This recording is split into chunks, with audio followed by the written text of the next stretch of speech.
അതിർത്തി കടന്നുള്ള തീവ്രവാദത്തിനെതിരെ ബ്രിക്സ് ഉച്ചകോടിയിൽ സംയുക്ത പ്രഖ്യാപനം. ഭീകരവാദത്തെ ഒറ്റക്കെട്ടായി ചെറുക്കാനും ബ്രിക്സ് ഉച്ചകോടി തീരുമാനിച്ചു. ഉച്ചകോടിയിൽ സംസാരിച്ച പ്രധാനമന്ത്രി നരേന്ദ്രമോദി ഭീകരവാദത്തിന്റെ മാതൃത്വം പാകിസ്ഥാൻ അവകാശപ്പെട്ടതാണെന്ന് കുറ്റപ്പെടുത്തി. ഭീകരവാദത്തെ പ്രോത്സാഹിപ്പിക്കുന്ന പാകിസ്ഥാനെ ഒറ്റപ്പെടുത്താൻ ലോകരാജ്യങ്ങളുടെ പിന്തുണ നേടിയെടുക്കാനുള്ള ശ്രമങ്ങളാണ് ഇന്ത്യ ബ്രിക്സ് ഉച്ചകോടിയിലും സ്വീകരിച്ചത്. ബ്രിക്സ് രാഷ്ട്രത്തലവന്മാരുമായുള്ള കൂടിക്കാഴ്ചയിലും പ്ലീനറി സമ്മേളനത്തിലും പാകിസ്ഥാന്റെ നേതൃത്വത്തിൽ നടക്കുന്ന അതിർത്തി കടന്നുള്ള ഭീകരവാദം പ്രധാനമന്ത്രി നരേന്ദ്രമോദി മുഖ്യവിഷയമായി ഉയർത്തിക്കാട്ടി. ഇതിനെ തുടർന്നാണ് അതിർത്തി കടന്നുള്ള ഭീകരവാദത്തെയും ഭീകരവാദികൾക്ക് പ്രോത്സാഹനം നൽകുന്ന രാജ്യങ്ങൾക്കെതിരെയും ശക്തമായ മുന്നറിയിപ്പുമായി ബ്രിക്സ് സംയുക്ത പ്രഖ്യാപനം ഉണ്ടായത്. ഭീകരവാദത്തെ ഒറ്റക്കെട്ടായി നേരിടുമെന്നും സംയുക്ത പ്രഖ്യാപനത്തിൽ വ്യക്തമാക്കിയിട്ടുണ്ട്. ഉച്ചകോടിയിൽ സംസാരിച്ച പ്രധാനമന്ത്രി നരേന്ദ്രമോദി ആഗോള ഭീകരവാദത്തിന്റെ പ്രഭവ കേന്ദ്രം പാകിസ്ഥാനാണെന്ന് പറഞ്ഞു.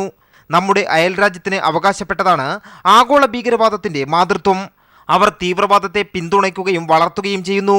അയൽരാജ്യത്തിന്റെ പിന്തുണയോടുകൂടിയുള്ള ഭീകരവാദം ഇന്ത്യയിലെ പൗരന്മാർക്ക് ഭീഷണിയാകുന്നുണ്ടെന്നും പ്രധാനമന്ത്രി നരേന്ദ്രമോദി ബ്രിക്സ് സമ്മേളനത്തിലെത്തിയ രാഷ്ട്രത്തലവന്മാരുടെ ശ്രദ്ധയിൽപ്പെടുത്തി. രാജ്യത്തിന്റെ വ്യാവസായിക സാമ്പത്തിക പുരോഗതിക്ക് കഴിഞ്ഞ 2 വർഷം കൊണ്ട് നിരവധി പരിഷ്കാരങ്ങൾ നടപ്പാക്കിയതായി ബ്രിക്സ് ബിസിനസ് കൗൺസിൽ യോഗത്തിൽ പ്രധാനമന്ത്രി പറഞ്ഞു. നികുതി വെട്ടിപ്പ്, കള്ളപ്പണം, അഴിമതി എന്നിവയെ യോജിച്ച് ചെറുക്കാനും ബ്രിക്സ് രാജ്യങ്ങൾ തമ്മിൽ ധാരണയായി. അന്താരാഷ്ട്ര സമൂഹത്തിന് മുന്നിൽ പാകിസ്ഥാനെ ഒറ്റപ്പെടുത്താനുള്ള ശ്രമത്തിലാണ് ഇന്ത്യ. ഭീകരവാദത്തിനെതിരായ ഇന്ത്യയുടെ നിലപാടുകൾക്ക് ബ്രിക്സ് രാജ്യങ്ങളുടെ പിന്തുണ ലഭിക്കുന്നത് പാകിസ്ഥാന് കനത്ത തിരിച്ചടിയാകും. ദില്ലിയിൽ നിന്നും എം സന്തോഷ്.